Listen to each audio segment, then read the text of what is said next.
요즘은 이 결혼을 앞둔 사람이 임신했다면 당황은 하지만 주위 시선은 그렇게 크게 의식하지는 않습니다. 오히려 요즘은 주변 사람들이 선물이라고 하면서 축하를 해줍니다. 그러나 100년 전만 해도 이런 일이 일어났다면 아마 크게 걱정하고 아마 두려워했을 겁니다. 그런데 100년 전도 아니고 그것도 2000년 전이라면, 그것도 유대 사회라면 이거는 두려움을 넘어 이거는 공포입니다. 왜냐하면 곧 돌에 맞아 죽을 수 있기 때문입니다. 이 본문에는 처녀 마리아가 아기 예수를 잉태하는 이야기와 이를 받아들이는 요셉의 이야기가 나옵니다. 그런데 마리아의 임신은 처녀가 임신한 것과는 전혀 다릅니다. 이 처녀가 임신한 것은 결혼할 두 사람의 관계 속에서 이 생명이 탄생한 것이지만, 이 마리아의 임신은 단순히 처녀의 임신이 아니라 남자와는 전혀 상관없는 동정녀의 임신이기 때문입니다. 남자를 전혀 모르는 이 동정녀의 임신과 탄생은 사실 죄 없으신 예수님이 이 땅에 오시는 방법을 이야기하는 것이기에 이 사건은 매우 중요한 사건입니다. 그리고 우리의 신앙은 이 동정녀 탄생이라는 역사적 사실에 기반하여 우리의 믿음이 이루어지게 됩니다. 그런데 마리아나 요셉 입장에서는 이 동정녀 탄생이라는 이것을 받아들이기가 결코 쉬운 일이 아니라는 겁니다. 정말 아무리 좋은 생각으로 받아들인다고 해도 당시 문화적인 배경을 생각한다면 이거는 두려울 수밖에 없는 일입니다. 이는 천사가 요셉에게 하는 말에 잘 나타납니다. 내 아내 마리아 데려오기를 무서워하지 말라. 정말 무서운 일이기 때문에 천사가 무서워하지 말라라고 이야기를 해주는 것입니다. 그리고 이 두려움의 정점은 요셉을 넘어 동정녀 탄생의 당사자인 마리아에게까지 나타납니다. 이 누가복음에는 천사가 요셉을 찾아가기 전에 먼저 마리아를 찾아갑니다. 그런데 그때도 마리아는 똑같은 반응을 보이죠. 마리아에게 이 일은 사회적으로 용납되는 일도 아니고 더욱이 이성적으로는 더 이해할 수 없는 일이었기 때문입니다. 이 상황을 요셉이 받아준 자는 보장도 없고, 요셉이 받아준다고 해도 결코 사회는 자신을 받아줄 수 없고 용납할 수 없는 상황입니다. 그래서 사실 마리아는 더 두려웠을 겁니다. 물론 요셉도 두렵지만 사실 당사자인 마리아가 훨씬 더 두려워합니다. 이때 천사가 마리아에게 한 말도 천사가 요셉에게 한 말과 똑같습니다. 마리아여 무서워하지 말라. 네가 하나님께 은혜를 입었느니라. 우리는 은혜를 받고자 하는 마음으로 이 마리아의 순종, 요셉의 순종을 이야기합니다. 정말 순종할 수 없는 상황인데 순종했다라는 것이죠. 그래서 정말 이 사실은 사실 은혜로운 이야기입니다. 그런데 우리가 너무 쉽게 은혜롭다, 은혜를 받을 수 있다, 은혜 받았다, 우리가 이렇게 이야기하는 것은 아닌지 우리는 생각해 봐야 합니다. 쉽게 순종을 이야기하기에 앞서서 우리는 요셉이나 마리아가 마주하는 그 두려움의 깊이를 우리는 알아야 합니다. 그들이 느끼는 두려움은 천사가 직접 와서 두려워하지 말라라고 이야기해 줘야 할 정도로 큰 두려움이었다는 것이죠. 오늘 본문은 요셉의 그 정도로 두려움에 갇혀 있다라는 것을 우리에게 말해줍니다. 그런데 요셉은 그 두려움을 넘어서 순종하는 것을 우리에게 보여줍니다. 이 마리아도 마찬가지입니다. 그리고 두려움에도 불구하고 순종했기 때문에 사실 메시아의 동정녀 탄생이라는 놀라운 일이 일어난 것입니다. 만약에 순종하지 않았다면 이 일은 일어나지 않았겠죠. 그런데 요셉과 마리아의 순종으로 이 동정녀 탄생이라는 놀라운 일을 이루게 됩니다. 하나님은 순종하기 어려운 상황에서도 순종하는 이들을 통해 당신의 구속 역사를 이루어 나가시는 겁니다. 사실 성경은 이런 이야기로 가득 찹니다. 정말 순종할 수 없죠. 순종할 수 없는 상황이지만 그 상황에서 순종함으로 하나님의 역사가 이루어지고, 사실 창세기부터 성경이 계속 쓰여진 것입니다. 만약에 순종하지 못했다면, 순종할 수 없는 상황에서 성경의 모든 인물들이 순종하지 않았다면 사실 성경의 역사는 이루어질 수도 없고 하나님의 구속의 역사도 이루어질 수 없었을 겁니다. 그런데 어려운 상황, 순종할 수 없었지만 이들은 순종했다라는 것이죠.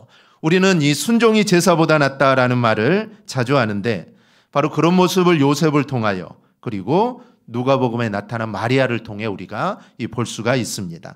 오늘 본문에 나타난 요셉의 이야기를 우리가 통하여 살피게 되는데, 우리도 본문을 살피면서 우리도 두려움을 넘어서는 그런 순종을 할 수 있기를 축복합니다.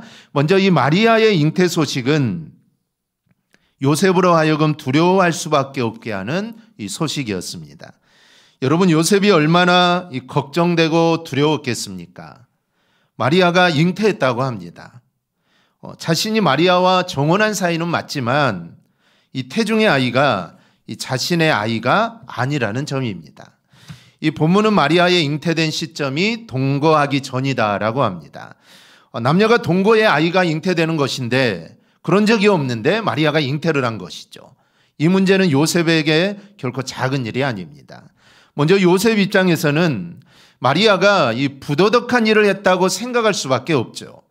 그리고 자신의 정혼녀가 이런 부도덕한 일에 연루됐다라는 것은 사실 요셉의 입장에서는 감당하기 어려운 일입니다. 마리아 스스로 결정하여 만약에 그러한 일이 일어난 일이라면 배신감이 들겠죠. 그리고 마리아의 의지와 상관없이 만약 그런 일이 일어났다고 하더라도 한 남자로서 요셉은 사실 받아들일 수 없는 상황입니다. 마리아가 그런 여인이 아니라는 것을 알 정도로 신뢰가 있더라도 자신의 아이가 아닌 다른 아이를 받아들인다는 것은 사실 이거는 쉬운 일이 아닙니다. 그래서 요셉은 더 고통스러운 것이죠.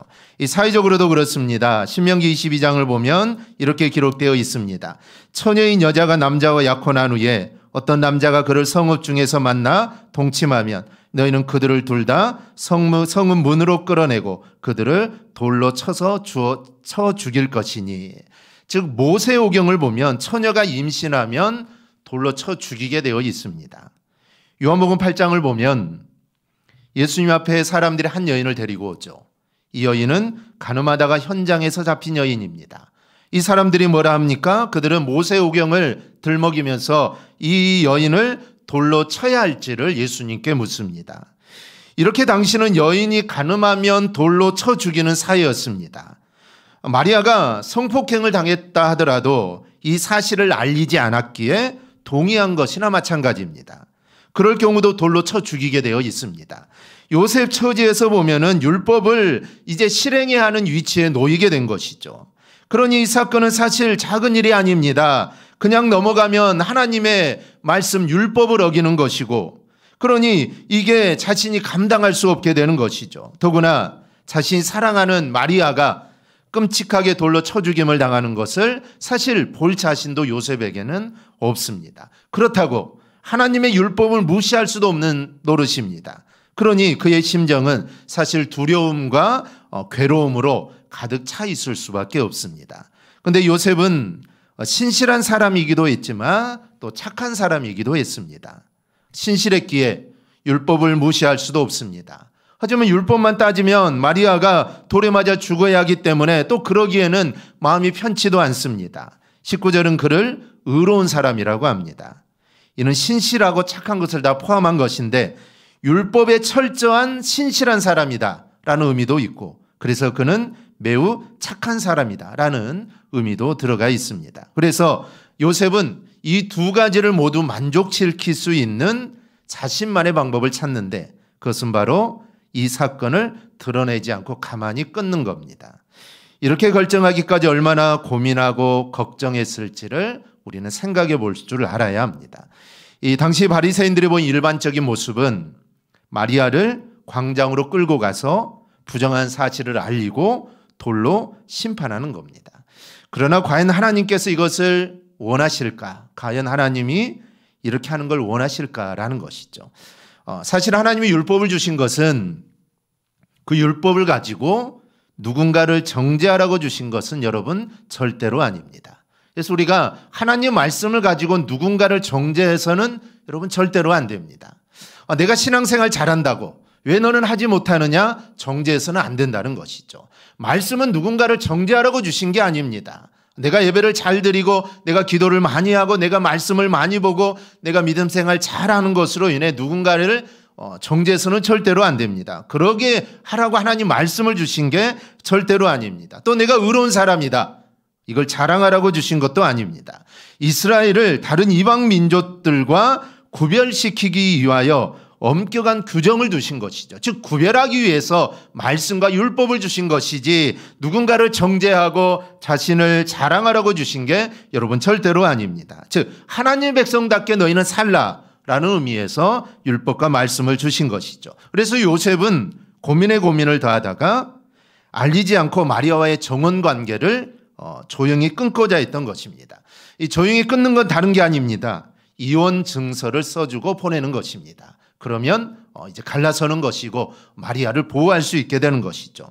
그렇게 함으로써 율법도 무시하지 않고 또한 마리아의 생명에도 지장을 주지 않으려고 요셉은 그렇게 했던 겁니다. 요셉의 결정이 정답이다라고 할 수는 없지만 사실 요셉은 심각하게 고민하고 결정하고 생각을 한 것이죠. 즉 율법을 따르는 일과 그러면서도 잔인한 방법이 아니라 살리는 방법을 찾아내려고 사실 요셉은 갖은 애를 다 썼던 겁니다. 이렇게 자신의 극한 감정을 다스리면서 상대의 수치를 덮어주고자 노력했던 이 요셉의 태도는 오늘날 우리에게도 많은 교훈을 줍니다. 일반적으로 사람들은 누군가로부터 배신을 당하거나 또 기타 이유로 손해를 입게 되면 극도로 분노에 사로잡히게 됩니다. 그래서 무슨 방법을 동원해서라도 나이가 입은 손해와 상처를 보상받으러 가는 게 사실 본능을 사람들은 모두 다 가지고 있습니다. 즉 믿는 사람이라 그렇지 않은 건 아니죠. 믿는 사람들도 다 그렇습니다. 아무런 관계와 손해가 없더라도 이웃의 험담거리를 듣게 되면 이를 드러내고 싶어하는 그 마음들이 사실 알게 모르게 우리의 마음속에 다 있습니다. 그래서 혹 누군가의 스캔들이라도 발견하게 되면 이를 앞다투어 폭로하려는 것이 사람들의 그런 마음입니다. 그러나 하나님 백성인 성도들은 절대로 그렇게 해서는 안 됩니다. 사실 우리도 죄와 허물이 얼마나 많은지 모릅니다. 이런 우리의 죄는 차고 넘칩니다. 우리의 허물 말로 알 수 없습니다. 그런데 이 죄가 예수 그리스도의 보혈로 가려졌습니다. 있지만 없는 것이죠. 없어진 게 아닙니다. 우리는 여전히 허물이 많지만 예수 그리스도의 그 보혈이 우리의 허물을 감싸주셨다라는 것이죠. 즉 은혜를 입은 것입니다. 그러니 우리도 은혜를 입은 자답게 이웃의 죄를 용서하고 또 가려줄 줄 알아야 합니다. 이 고린도서 6장을 보면 이 사도 바울이 분쟁이 있던 이 고린도 교회 성도들에게 믿지 않는 자들 앞에서 송사하느니 차라리 속아주는 것이 낫지 않느냐라고 이렇게 말씀을 합니다. 즉 믿는 성도들은 이웃의 실수와 허물을 들추어내기보다는 오히려 말씀에 서서 공의로 판단하고 처리하되 요셉과 같이 죄와 허물을 감싸주고 덮어줌으로써 이 평화를 이루어가는 성숙한 성도가 되어야 합니다. 이러한 모습이 하나님이 우리에게 원하시는 우리 신앙인들의 모습입니다. 우리 모두 꼭 이렇게 살아가기를 축복합니다. 둘째로 천사가 나타나 전하해 준 메시지는 요셉으로서는 두려워할 수밖에 없는 내용입니다. 하나님은 사실 이런 요셉의 결정을 막으십니다. 사실 요셉의 결정은 그 당시에 가장 합리적인 방법입니다. 마리아를 살릴 수 있는 방법은 사실 그 방법밖에 없습니다. 다른 방법은 없다라는 것이죠. 그런데 하나님은 이 요셉의 결정을 막으시죠. 요셉이 이렇게 알리지 않고 가만히 끊으려고 할 때 하나님의 천사가 꿈에 나타나 마리아에게 일어난 일이 어떤 일이고 그리고 요셉 자신 내가 앞으로 어떻게 해야 될지를 이야기합니다. 가장 핵심이 되는 내용은 20절 중반에 나옵니다. 다윗의 자손 요셉아 내 아내 마리아 데려오기를 무서워하지 말라. 사실 요셉은 이 문제를 심각하게 생각하고 마리아나 자신에게 앞으로 일어날 일에 대해 엄청나게 무서워하고 있었습니다. 그래서 조용히 끊으려고 했던 것이죠. 사실 그렇게 하더라도 사실 마음은 편한 건 않지만 그게 최선이라고 생각했는데 근데 천사의 말은 마리아를 데려오라는 것입니다. 가만히 아무도 모르게 끊으려고 했는데 마리아를 데려오라는 것이죠. 그리고 마리아 데려오는 것을 두려워하지 말라는 것입니다. 그런데 이게 천사가 전하는 말이고 이것은 하나님이 요셉에게 내리는 이 명령입니다. 요셉의 두려움을 덜어주려는 듯이 천사는 이어서 마리아에게서 잉태된 자는 성령으로 된 것이다 라고 이야기를 합니다. 사실 생물학적으로 이해가 되지 않는 일이죠. 남녀가 함께 아이가 생기는 것인데 지금 마리아에게 잉태된 것은 그렇게 해서 생긴 게 아니라는 겁니다. 이거는 이해할 수 없는 상황이죠. 만약 이런 선례가 있다면 참고할 만한데 사실 이런 선례는 들어본 적이 없습니다.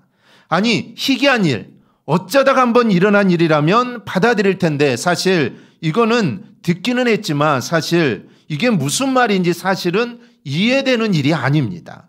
여러분, 누가 이해할 수 있겠습니까? 요셉에게는 두려운 상황이 사라지지 않습니다. 그런데 천사는 더 중요한 일을 알려줍니다. 21절에 보는데 아들을 낳으면 이름을 예수라 지으라 하는데 아이에 대해 말하기를 그가 자기 백성을 그들의 죄에서 구원할 자다라고 말을 합니다. 아기의 이름과 그가 어떤 분인지 그의 존재에 대한 이야기입니다. 아기의 이름이 의미하는 것은 여호와께서 구원하신다라는 뜻입니다. 천사가 설명하는 내용은 이름 그대로 아이가 자기의 백성을 그들의 죄에서 구원한다라는 것이죠. 이 아이는 평범한 아이가 아닙니다. 이 아이는 하나님이다라는 것을 의미합니다. 요셉은 이 말을 어떻게 받아들였을까요? 과연 요셉은 이 말을 이해할 수 있었을까요? 사실 인간이라면 누구도 감히 받아들일 수 없는 말입니다. 그래서 천사는 이렇게 된 것이 그냥 이루어진 게 아니라는 겁니다. 그러면서 이사야 선지자의 말씀을 들려주죠. 보라, 처녀가 잉태하여 아들을 낳을 것이요 그의 이름을 임마누엘이라 하라. 구약에서 약속된 그 메시아가 지금 탄생한 거다라는 겁니다. 당시 유대인들은 메시아를 간절히 기대했습니다. 그런데 그게 지금 이루어진다라는 말입니다. 마리아의 처녀 잉태는 바로 언약이 이루어지는 것이라는 점을 지금 요셉에게 알려주는 것이죠. 이제 요셉은 알게 되었습니다. 이 아이는 어떤 남자로 인해 잉태된 것이 아니라 성령으로 잉태된다라는 것을 그제서야 알게 되죠. 그리고 이 아기는 자기 백성을 죄에서 구원하기 위한 임마누엘의 하나님이시고 이런 방식으로 오시는 것, 즉 남자를 통해 오는 게 아니라 성령을 통해 오는 것은 이미 구약에 예언된 것이 지금 실현되고 있다라는 것을 알게 됩니다. 그러면 여러분, 요셉의 두려움은 사라졌을까요? 그런데 요셉의 입장이 되어보면 사실 이건 더 감당할 수 없는 말입니다.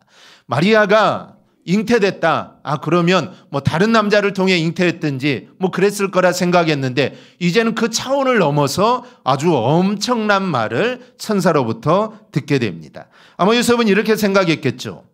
내가 뭐라고 이런 놀라운 일을 감당할 수 있을까?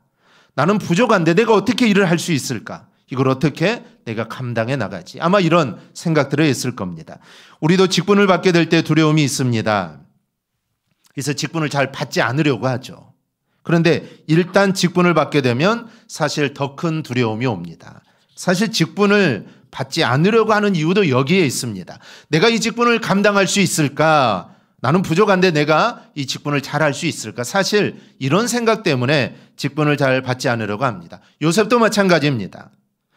천사가 나타나 아주 상세하게 마리아가 임신한 것부터 마리아가 잉태된 것, 예수가 태어나고 예수가 어떤 분인지 아주 상세하게 천사로부터 이야기는 드렸지만 사실 두려움이 사라진 게 아닙니다.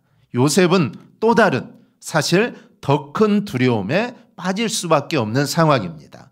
예언되었던 그 약속이 이루어진 현장에 자신이 있어야 한다는 것이죠. 그리고 그 일에 내가 어떤 역할을 해야 된다는 겁니다. 그 이야기가 다른 동네의 이야기라면, 그 이야기가 다른 사람의 이야기라면 그저 듣고 그렇구나라고 이해할 수 있을 텐데 그 일은 자신의 이야기고 그 일에 자신의 역할을 해야 한다라는 것입니다.